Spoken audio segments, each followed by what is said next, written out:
कल मैं, आप सब लोग जानते हैं, मैं अपने पैतृक गांव परौंक गया था, जहां जाकर बचपन की बहुत सारी स्मृतियां ताजा हो गईं। कानपुर भी आता हूं तो यहां पर भी बहुत सारी स्मृतियां ताजा हो जाती हैं, चाहे वो बीएनएसडी की हो, चाहे डीएवी की हो।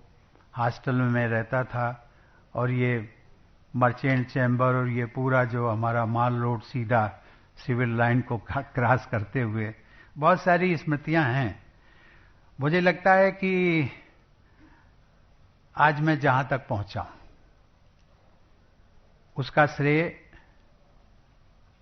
मेरे पैतृक गांव की मिट्टी और यहां कानपुर की धरती उसको जाता है, और यहां के लोगों का जो स्नेह और आशीर्वाद मुझे बचपन से मिलता रहा। जब मैं स्टूडेंट था तब भी मिला, उसके बाद सांसद बना तब भी मिला, और बहुत सारे लोगों से पारिवारिक संबंध हैं। ये मेरे लिए एक बहुत संतोष की बात भी है और सौभाग्य भी है। आप सब जानते हैं, गांववासी, एक हमने अपना जो पुश्तैनी निवास था उसका जीर्णोद्धार करा करके ग्रामवासियों को उपयोग के लिए समर्पित कर दिया था। गांववासी उसका उपयोग मिलन केंद्र के रूप में कर रहे हैं। कल जब मैंने देखा प्रधानमंत्री जी के साथ, मुझे भी संतोष हुआ। मुझे लगता है कि जिस कानपुर की धरती के आशीर्वाद ने मुझे यहां तक पहुंचाया, उसके लिए मैं आज और आने वाले कल जो कुछ भी मैं कर सकूं वो कम होगा। इस संदर्भ में मुझे कुछ ऐसे गांवों का भी स्मरण आता है, दूसरे प्रदेशों के, जहां पर मेरा जाना हुआ था। वहां से निकले हुए कुछ प्रबुद्ध नागरिकों ने अपनी संवेदनशीलता और कर्मठता का परिचय देते हुए उन गांवों का कायाकल्प कर दिया, उन गांवों को आदर्श गांव बना दिया। मैं यहां इस बात का उल्लेख इसलिए कर रहा हूं कि आप सब लोग जो यहां बैठे हुए हैं, आपका भी संबंध किसी न किसी गांव से जरूर होगा। या तो आपका पैतृक गांव होगा, या फिर कहीं न कहीं किसी न रिश्ते से जुड़ा होगा। आप सब लोग सुविधा संपन्न भी हैं, अतः विकास यात्रा में जो लोग आपसे पीछे रह गए उनके लिए कुछ करने की हम सबकी जिम्मेदारी बनती है। मैं आप लोगों से भी उम्मीद करूंगा कि आप लोग गांव में जाएंगे और उनके सामाजिक और आर्थिक विकास में अपना योगदान देंगे। हो सके तो आप लोग व्यक्तिगत रूप से या समूह बनाकर एक गांव अथवा कुछ अलग गांव को अडॉप्ट करें और उनके सर्वांगीण विकास में अपना योगदान दें। जब हम कहते हैं कि ये कंसेप्ट जो है वो एक है, we have to give back to the society, whatever we are, wherever we are due to the contribution of the society at large. मत भूलिए, उद्योगपति हैं, उद्यमी हैं, बहुत अच्छी बात है। कभी कभी मैं आप अधिकारियों को जो मुझे कॉल ऑन करते हैं, मैं उनको भी कहता हूं कि कभी भी मत भूलना, you have to give back to the society wherever you are.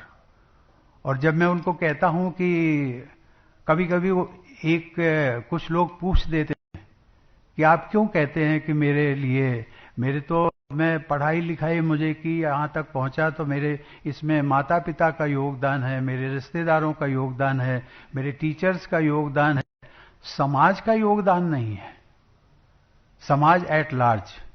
तो मैं उनको याद दिलाता हूं कि आप मुझे एक बात बता दीजिएगा, you have now become an, एक एग्जाम्पल देता हूं, you have now become an officer of elite class, may be IAS, IPS या किसी उच्च अधिकारी।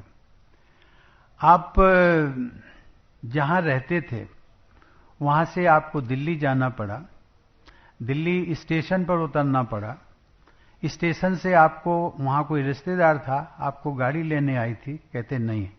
मैंने कैसे गए? टैक्सी से। मैंने कहा यदि टैक्सी वाला मना कर देता तो आपका इंटरव्यू छूट सकता था? हाँ छूट सकता था। तो मैंने कहा आप उसके, आपने नहीं, उसको हमने पेमेंट किया है, भूल जाइए। आपने जो उसकी सेवाओं का उपयोग किया है इसलिए पेमेंट किया है। लेकिन अगर वो भी फ्री है, वो भी कह सकता था कि नहीं साहब मैं नहीं जाऊंगा, और सभी टैक्सी स्टैंड वाले अगर मना कर देते, do you think would you have been able to appear for your interview? कहते नहीं। तो मैंने कहा उनके कंट्रीब्यूशन को आप क्यों नहीं रिमेंबर करते हो? उन टैक्सी वालों के कंट्रीब्यूशन को आप क्यों नहीं रिमेंबर करते हो कि उन्होंने भी आपको आईएएस बनने में कहीं न कहीं जो है आपको मदद दी है। और इसलिए मैं कहते हैं we will have to give back to the society. Society means आप पड़ोसी, आप जो जरूरतमंद है उसको, कहीं भी आपको दिखे yes such person needs my help, आपको जितना भी कर सकते हैं, जो भी कर सकते हैं वो करिए। वो रिश्तेदार भी हो सकता है, करिए। हालांकि कारपोरेट सोशल रिस्पांसिबिलिटी यानी सीएसआर, जिसको हम सब लोग जानते हैं, ये शब्द आधुनिक सभ्यता की देन है। लेकिन व्यापारिक समूहों द्वारा सामाजिक कल्याण के कार्य करने की हमारी पुरानी परंपरा रही है, भारतीय संस्कृति का एक हिस्सा है। अनेक ऐसे वर्णन मिलते हैं जहां व्यापारी अपने अर्जित धन का कुछ हिस्सा जन कल्याण के कार्यों के लिए अलग रखते थे, आज भी रखते हैं। इस प्रकार कमाए गए धन का कल्याणकारी कार्यों में उपयोग करना भारतीय परंपरा का एक हिस्सा रही है। मुझे विश्वास है कि आप सब भी इस परंपरा का पालन कर रहे होंगे।